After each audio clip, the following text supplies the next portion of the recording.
Hi everyone, welcome back. Ngasidi ay chicken on chara age.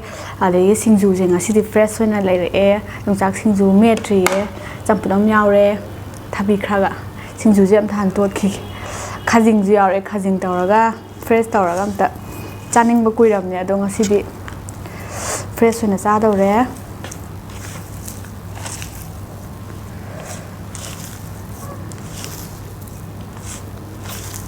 Hảo nè, ngon lắm xì.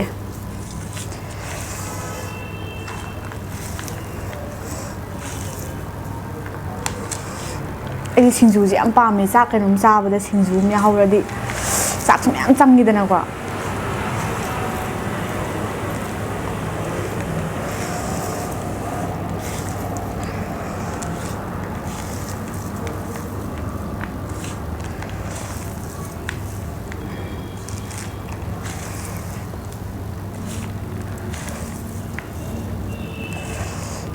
Yare.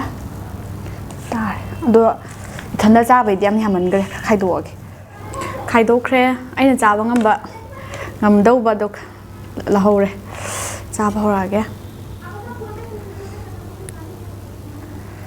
Ai comment da chicken cha bi ro na hai re do.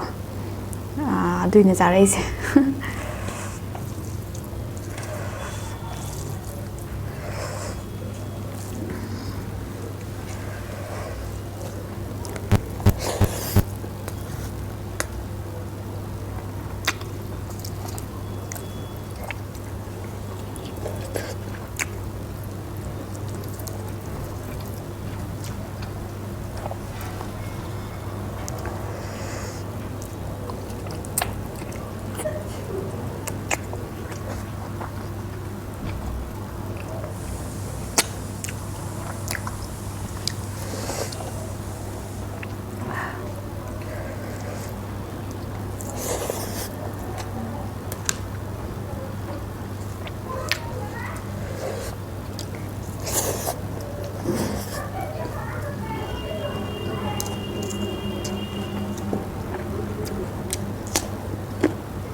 Nahan ge ai video se anam bana dum process thong mai process su dum hap ne do ngasi gi yaw dre mayam tu chicken chana bani na yam haina ba nga tani na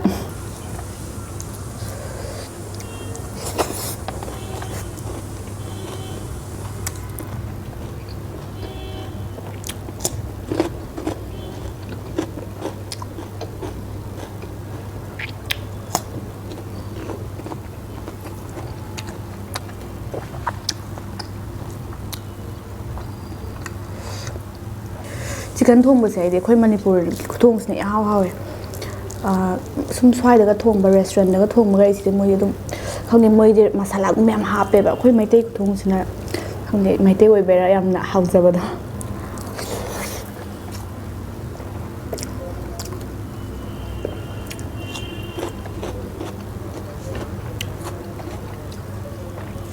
singju ma ngu xie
ꯑꯗꯣ ꯑꯩꯒꯤ ꯚꯤꯗꯤꯑꯣꯈꯩꯁꯦ ꯑꯗꯨꯝ ꯃꯌꯥꯝꯅ mukbang ꯅꯠꯇꯕ ꯑꯇꯣꯞꯄꯁꯨ ꯊꯥꯒꯠꯄꯤꯔꯛꯑꯣ ꯀꯥꯏꯅꯁꯨ ꯍꯥꯏꯕꯤꯔꯛꯑꯦꯕ ꯑꯗꯣ ꯑꯩꯁꯦ ꯑꯇꯣꯞꯄ ꯍꯦꯛ ꯁꯦꯌꯔ ꯇꯧꯕ ꯃꯇꯝꯗ ꯃꯤꯁꯤꯡꯁꯦ ꯑꯗꯨꯝ ꯚ꯭ꯌꯨ ꯇꯧꯕꯤꯗꯦ ꯑꯗꯣ ꯃꯨꯛꯕꯥꯡꯇꯪ ꯑꯣꯏꯅ ꯑꯗꯨꯝ ꯇꯧ ꯍꯥꯏꯔ ꯑꯗꯨꯁꯨ ꯍꯥꯏꯕꯤꯔꯝꯃꯣ ꯀꯃꯦꯟꯇ ꯃꯨꯛꯕꯥꯡꯇꯪꯅ ꯅꯨꯡꯉꯥꯏꯖꯥꯠꯂ ꯈꯪꯗꯦ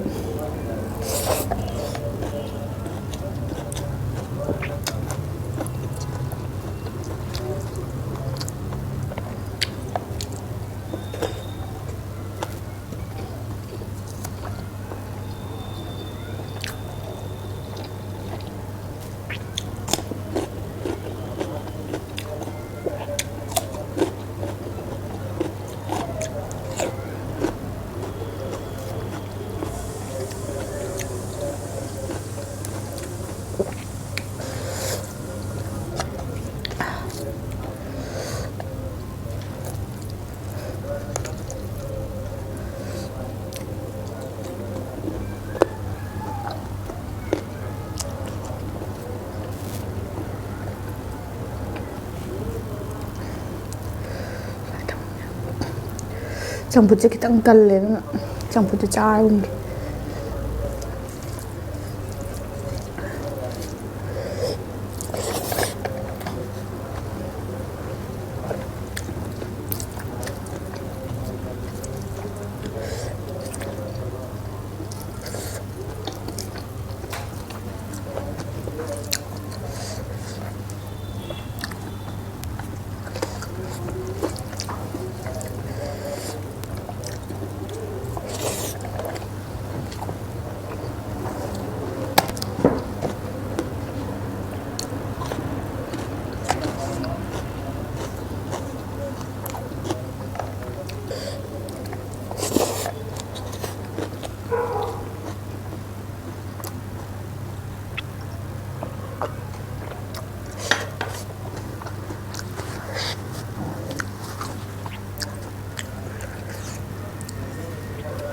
ꯌꯣꯡꯆꯥꯛꯁꯦ ꯃꯤ ꯈꯔꯗꯤ ꯃꯔꯨꯗꯣ ꯑꯣꯏꯅ ꯏꯔꯣꯜꯂꯒ ꯑꯗꯨꯃꯥꯏꯅ ꯇꯧꯔ ꯆꯥꯕꯅ ꯍꯦꯟꯅ ꯍꯥꯎꯋꯦꯅ ꯍꯥꯏ ꯑꯗꯣ ꯑꯩꯗꯤ ꯁꯤꯡꯖꯨꯅ ꯍꯦꯟꯅ ꯄꯥꯝꯃꯦ ꯌꯣꯡꯆꯥꯛ ꯁꯤꯡꯖꯨꯁꯦ ꯌꯥꯝ ꯄꯥꯝꯕ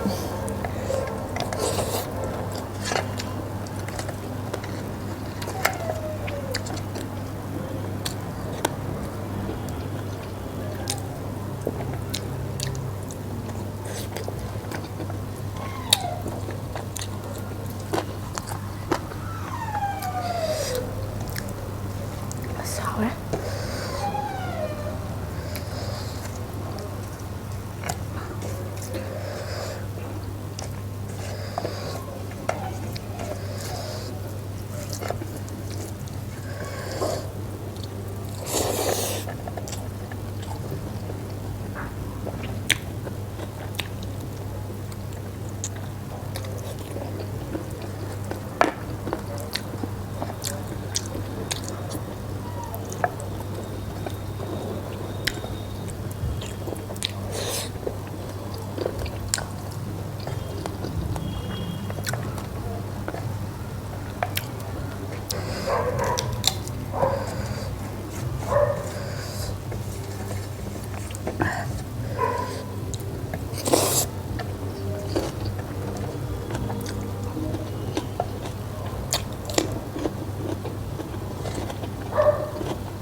Bye everyone.